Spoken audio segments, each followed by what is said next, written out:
Hey, Mixman Ray's here. I'm not having to hold the camera, it's staying still, so I'll drive through this. I might have to slow down a little bit. I'm doing about 70 here. Man, yeah, it's blowing through there, man. Alright. Looks like it's heading straight towards my face. Yeah, kicking up that dust pretty good. Oh, yeah. Yeah, that's that VIRGA. That's a weather in action for you, man. Live on Wixman Ray's channel. Yeah, it's dusty over here, man. Yeah. I'm kind of glad it's kind of more towards my face and not hitting me sideways.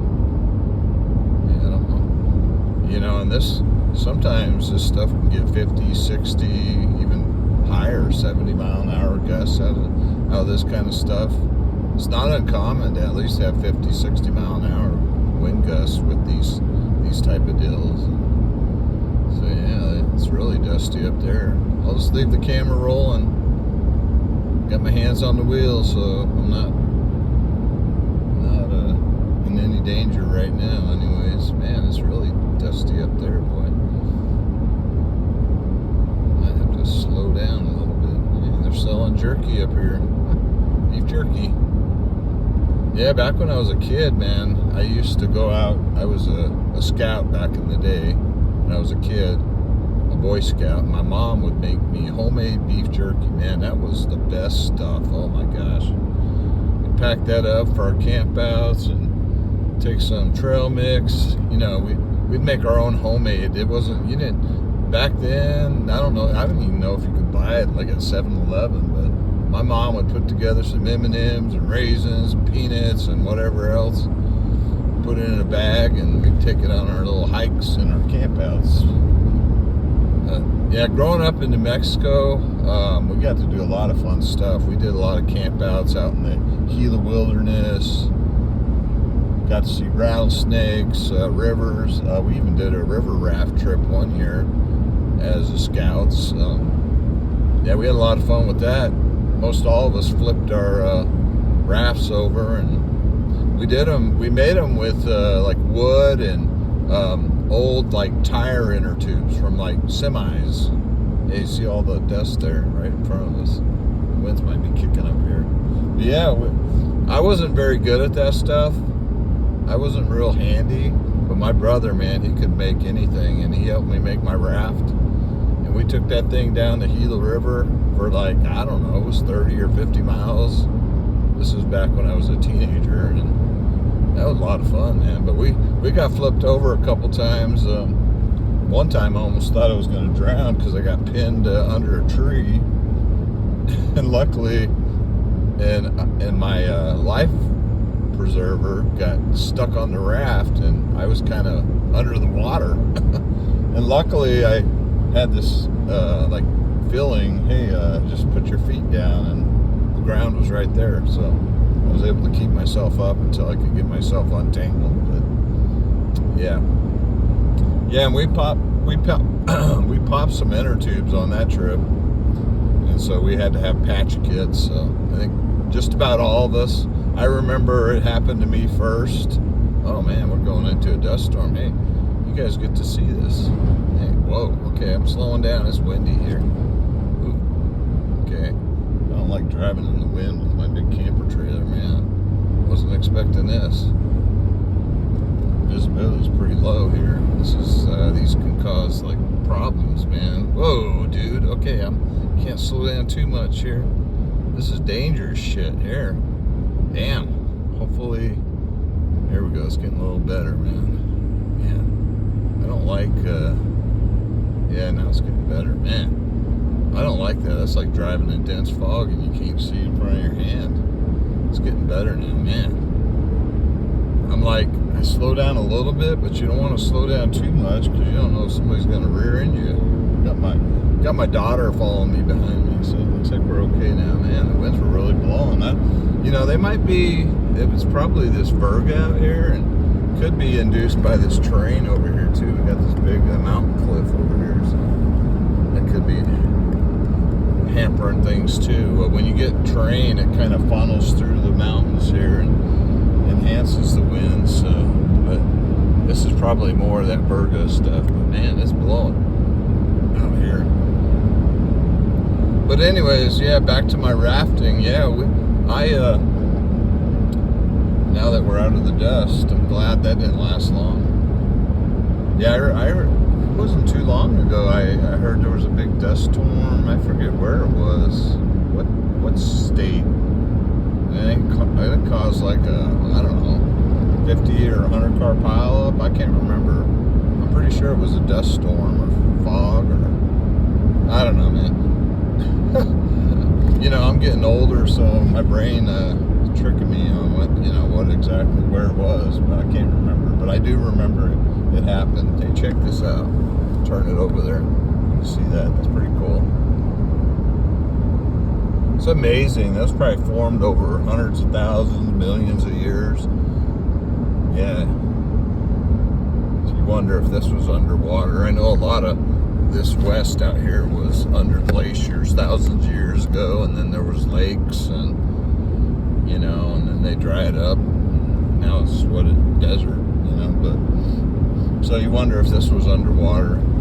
Down like I'm getting all over the place here on different subjects, but back down where I lived in New Mexico, especially in the southern part, you could go out into the desert or up by the mountains and just hike around. You could find fossils everywhere, and there were those little they look like the little sea critter. I can't remember. There's a name for them, but they're like round, and they're fossils from like an ancient sea.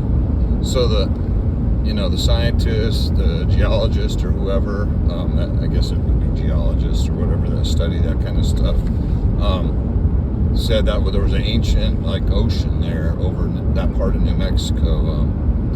It's kind of the south part of New Mexico where I grew up, and over towards where the the cave, Carlsbad Caverns. Man, that whole area, there's fossils everywhere.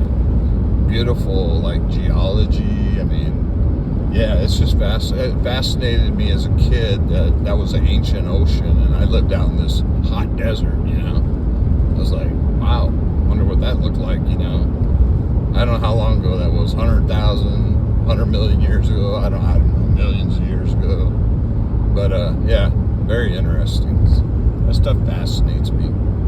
Looks like there's more dust down that way. Maybe looks kind of dusty down there. Maybe all those clearing up. So we're sitting at 69. Dang, it's warm. Man, it's warm out here. And this is like spring weather. I guess it is March now. We're getting into spring almost. March 2nd. Anyways, oh yeah, so let me hurry up and finish my river raft talk here, and I'll end. So yeah, we went river rafting that one summer. It was like a week-long trip too, but yeah, I was one of the first people to get a flat or tube, those giant inner tubes from semis. I guess back in the day they used to use inner tubes in semi tires. This was back in the 80s, I guess, or early 80s or late 70s. I can't remember what year I went down and did that. I think it was early 80s when I went and did this river rafting. But anyways, yeah, so I don't know if we hit a stick, and the Gila River, there's parts of it where, there's parts that are, fairly deep, over your head deep, 10, 15 feet. And then there's other parts where it might be a foot deep or two, where there was parts where we had to kind of like walk our rafts. It depends on the year, because, depending on how much rain they get out there.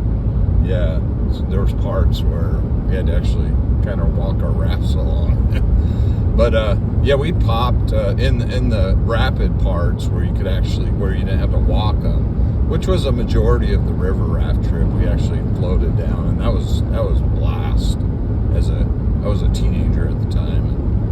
But yeah, I popped one of my inner tubes, and my brother goes by, my brother and my friends, and they're all laughing at me. I think it was me and one of my buddies. We both got our tubes popped on a tree or something, And then there was others of us, I remember our scout leader, he had like all the, fancy camp stoves and all that kind of stuff. I won't swear here because even though I mark this as not for kids, I want kids to be able to watch this stuff. So I'll watch my language. But yeah, all that stuff. But yeah, what was I saying? I was talking about the rafts, and yeah, so yeah, we got flipped over, me and my buddy, and the other guys were going by laughing at us, pointing at us, and we got them all fixed up. It took us, I don't know, an hour, a half hour, whatever, to patch them up and get going again. But yeah, oh yeah, our leader, he right at the beginning of the trip, I swear we were like on the river for maybe 10, 15 minutes, and it was a deep part, and he flipped over, our leader, lost like his camping stoves and all his expensive equipment, the nice equipment. So yeah, luckily I think there was another leader with more stuff. But yeah, that was interesting as a kid to see that happen. But anyways, so yeah, but later on, after we had fixed our tubes up and got going back down the river, my brother and maybe it was him by himself, I don't remember,